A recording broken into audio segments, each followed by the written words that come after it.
सो आज का जो क्वेश्चन है that is work and main, जिसमें क्वेश्चन आपको साफ साफ ये दिया हुआ है कि 2 वुमेन और 5 मेन एक साथ अगर एक काम को करते हैं तो 4 दिन लगता है। ठीक है, वही 3 वुमेन एंड 6 मेन एक साथ अगर कोई पर्टिकुलर काम करते हैं तो उन्हें 3 दिन लगता है। तो 1 वुमेन को अलोन वो काम करने पर कितना टाइम लगता है और 1 मैन को अलोन करने पर कितना टाइम लगता है, ये क्वेश्चन पूछा है। ठीक है, ये एक बहुत ही बढ़िया उम्दा क्वेश्चन है।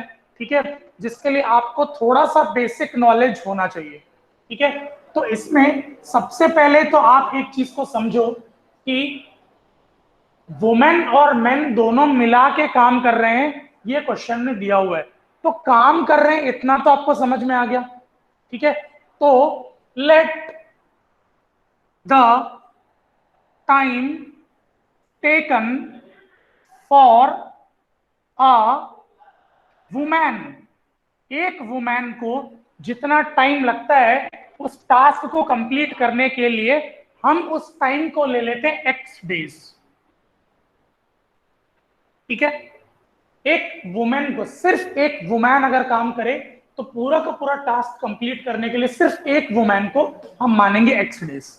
ठीक है, similarly time taken for a man, एक आदमी अगर काम करता है तो हम मानते हैं कि उसका जो टाइम है हम उसको वाई डेज मान के चलते हैं। ठीक है, अब आप एक चीज देखिए कि मैंने एग्जैक्टली किया क्या है। मैंने किया है वुमेन का, एक वुमेन का टाइम और एक मैन का टाइम जो मुझे फाइंड करना था उसको मैंने एक्स ले लिया। अब आपके क्वेश्चन की रिक्वायरमेंट क्या है ये आपको समझनी है। आपका क्वेश्चन बोलता है 2 वुमेन और 5 मैन। ठीक है, अब मुझे एक बात बताओ, एक वुमेन को एक काम करने में अगर एक्स डेज लगता है तो 1 डे में वो कितना वर्क करेगी, हाउ मच वर्क। अब सोचो कि एग्जैक्टली मैं क्या बोलना चाह रहा हूं। एक्स डेज में एक वर्क होता है तो 1 डे में कितना होता है, तो वो वर्क होना चाहिए 1/x।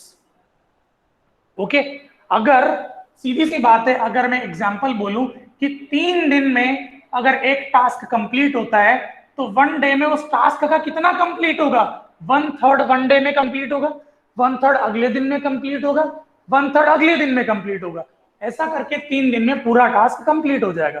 दैट्स वाई अगर 1 वर्क को कंप्लीट करने के लिए एक्स डेज लगता है तो 1 डे करने के लिए कितना लगता है, 1/x वर्क।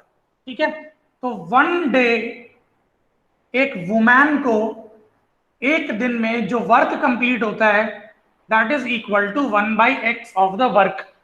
ठीक है, अगर सिमिलरली मैं मैन की बात करता हूं तो आप एज्यूम क्या किए हो, एक मैन को वाई डेज लगता है। ठीक है, तो 1 डे में आदमी का वर्क क्या होगा, 1/y होगा वर्क। ठीक है, 1 मैन का 1 डे का वर्क होगा आपका 1/y। ओके, तो आपको एक चीज समझ में आ गया, 1 वुमैन का 1 day work is 1/x and 1 man का 1 डे वर्क इज 1/y। ये समझ में आ गया। ओके, अगर आप ध्यान से क्वेश्चन को देखोगे कि क्वेश्चन ने क्या पूछा है तो आपके लिए बहुत इजी हो जाएगा इक्वेशन फॉर्म करना। ठीक है, क्वेश्चन ये साफ साफ बोला हुआ है कि 2 वुमेन काम करते हैं, ठीक है, और 5 मैन काम करते हैं। ओके, अब आप एक चीज देखो कि 2 वुमेन, एक वुमेन को काम करने के लिए जो वर्क लगता है दैट इज 1/x है, तो 2 इंटू 1/x, ये 1 डे का है, ये 1 डे का है। ठीक है, और 5 मैन, एक मैन का 1/y है तो 5 मैन का क्या होना चाहिए, ओके, 5 इंटू 1/y होना चाहिए। ओके, जब ये दोनों मिलके काम करते हैं, ओके, तो ये 2 मैन का वर्क 2 वुमेन का वर्क है और ये 5 मैन का वर्क है। ओके, और ये टोटल आपका 4 दिन में खत्म होता है। ठीक है, तो अगर 4 दिन में खत्म हो रहा है, यहां तो हम पर डे की बात कर रहे हैं, ये पर डे है, ये भी पर डे है, तो अगर मैं पर डे करूंगा तो ये 1/4 होना चाहिए। तो ये मेरा इक्वेशन बनता है that is 2/x plus 5/y is equal to 1/4। Equation number 1। Okay, similarly अगर मैं सेकंड इक्वेशन फॉर्म करूं इसमें, तो आप अगेन देखिए, सेकंड इक्वेशन आपको क्या पूछा है, 3 वुमेन। तो 3 वुमेन का वर्क इज, ये सब मैं अभी आपका 1 डे की बात कर रहा हूं, ये सब 1 डे की बात चल रही है। 3 वुमेन का इज 3/x, 6 मैन का इज 6/y। ओके, और टोटल इनको 3 दिन लगता है, तो 1 डे में कितना होना चाहिए, 1/3। ये होता है आपका सेकंड इक्वेशन, लाइक दिस। ठीक है, अब आप अगर 1/x को u ले लेते हो, 1/y को v ले लेते हो, तो आपका इक्वेशन क्या आएगा, 2u plus 5v is equal to 1/4। और ये वाला इक्वेशन क्या आएगा, 3u plus 6v equal to 1/3। अब आप दोनों इक्वेशन को सॉल्व करेंगे तो आपको u और v मिल जाएगा। u और v के मिलने से आपको 1/x और 1/y निकाल के x और y की वैल्यू निकाल सकते हो। ओके, 2 वुमेन 5 मेन बोला है, तो एक वुमेन का एक दिन का वर्क निकाला, 1/x हो गया। ठीक है, और एक मैन का 1 डे का वर्क 1/y हो गया। बस मल्टीप्लाई किया, 2 into 1/x plus 5 into 1/y। अब ये टोटल वर्क अगर 4 डेज में काम कंप्लीट हो रहा है, तो 1 डे में कितना हो जाएगा, 1/4। तो ये रहा 1/4। ओके, इस तरीके से आपका मेन एंड वर्क वाला जो टाइप है वो टाइप फिनिश होता है। ठीक है, अब आता है एरियाज। ओके, इसके आपको 2-3 क्वेश्चंस दूंगा सॉल्व करने, और एरियाज ऑफ क्लोज्ड फिगर्स के क्वेश्चंस हम आगे पढ़ेंगे। ये आपका लास्ट टाइप है, एरिया ऑफ क्लोज्ड फिगर्स, जिसमें आप एग्जैक्टली ये देख रहे हो कि कैसे आप एक पर्टिकुलर क्लोज्ड फिगर का एरिया निकाल के लीनियर इक्वेशन को फॉर्म करते हो। ठीक है, तो मेरे पास इसका एक क्वेश्चन है, एक क्वेश्चन मैं आपको बताता हूं, आप प्लीज इसको नोट कर लीजिएगा। ओके, और उसके बाद हम सॉल्व करेंगे।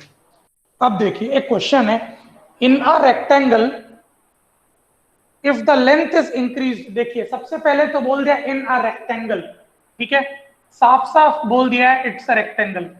तो रेक्टेंगल में आपकी 2 चीजें होती है, पहला होता है लेंथ ऑफ रेक्टेंगल, तो let the length of rectangle be x metres and let the breadth of rectangle be y metres. हमको कोई 2 चीजें x और y एज्यूम करनी होती है, हमने लेंथ को x ले लिया, ब्रेड्थ को y ले लिया, तो एरिया ऑफ रेक्टेंगल क्या हो जाएगा, xy मीटर स्क्वायर। ये एरिया ऑफ रेक्टेंगल होगा। अब आता है क्वेश्चन क्या दिया हुआ है, in a rectangle if length is increased by 3 metres. अगर लेंथ आपका इंक्रीज्ड बाय 3 मीटर्स हो गया, तो आपका लेंथ हो गया x + 3, and breadth is decreased by 4 metres. तो ब्रेड्थ आपका डिक्रीज हो गया 4 मीटर से, यानी कि y - 4। अब ये बोलता है the area of rectangle is reduced bye 67। देखिए, रिड्यूस्ड बाय और रिड्यूस्ड टू में फर्क है, आप इंग्लिश समझिए। ओके, ओके, अगर क्वेश्चन बोलता है रिड्यूस्ड बाय 10, ठीक है, तो इनिशियली मान लो अगर आपका एरिया 70 था, रिड्यूस्ड बाय 10 मतलब होता है 70 से 10 कम हो गया और आपका हो गया 60। ठीक है, लेकिन रिड्यूस्ड टू 10 बोला, मतलब 70 से कम होके सीधा 10 आ गया। समझ में आया? अगर कोई भी चीज रिड्यूस्ड बाय बोला है, मतलब उतना आपको एरिया से माइनस करना है, और रिड्यूस्ड टू बोला है मतलब ये फाइनल आंसर है, ये माइनस माइनस नहीं करना है आपको, इतना रिड्यूस हो चुका है। ओके, अब देखो, इतना रिड्यूस होके इतना बन चुका है, रिड्यूस्ड टू का मतलब वो होता है, और रिड्यूस्ड बाय मींस उतना कम होना है। तो रिड्यूस्ड बाय 10 70 में, तो 70 - 10 इज 60, और रिड्यूस्ड टू 10 मतलब 70 से सीधा 10 में आ गया, 60 कम होके। ठीक है, ये समझना है आपको। ओके, और क्वेश्चन में इसमें बोला है रिड्यूस्ड बाय 67, मतलब कि आपका जो नया एरिया है वो xy - 67 हो चुका है। ठीक है, तो आप इक्वेशन सॉल्व करेंगे, length into breadth is equal to area, right? What is length? x + 3, what is breadth? y + 4 is equal to xy - 67। Solve करो, xy + 4x + 3y + 12 is equal to x y minus 67। X y और x y cancel हो जाएगा, इससे आपको एक equation मिल जाएगा। तो ये आपका फर्स्ट इक्वेशन बन गया। ऐसे ही आप सेकंड इक्वेशन भी बनाओगे। बोलता है if the length is reduced by 1 metre. Okay, अब लेंथ आपका रिड्यूस्ड बाय 1 मीटर है, तो लेंथ है x minus 1। Okay, and breadth is increased by 4। तो आपका जो ब्रेड्थ है इंक्रीज्ड बाय 4, यानी कि y प्लस 4 हो गया। ओके, तो बोलता है area is increased by 4। Area is increased by 4 मतलब बढ़ गया, तो आपका एरिया हो गया एक्स वाई प्लस 4। तो same to same x minus 1 into y plus 4 is equal to x y plus 4। इसमें भी एक्स वाई कैंसिल हो जाएगा, इससे आपका सेकंड इक्वेशन बनेगा। और इक्वेशन नंबर 1 और इक्वेशन 2 को सॉल्व करेंगे तो आपको x और y की वैल्यू मिल जाएगी, जो कि आपका लेंथ और ब्रेड्थ है। तो अगर आपको लेंथ और ब्रेड्थ पूछा है तो x और y निकाल के खत्म कर लीजिए, और अगर आपको एरिया पूछा है तो x इंटू वाई करके एरिया निकाल के आंसर खत्म करिए। तो इस तरीके से आप एरिया ऑफ क्लोज्ड फिगर्स को सॉल्व करते हो। और एरिया ऑफ क्लोज्ड फिगर्स में जनरली रेक्टेंगल को ही ज्यादा पूछा जाता है।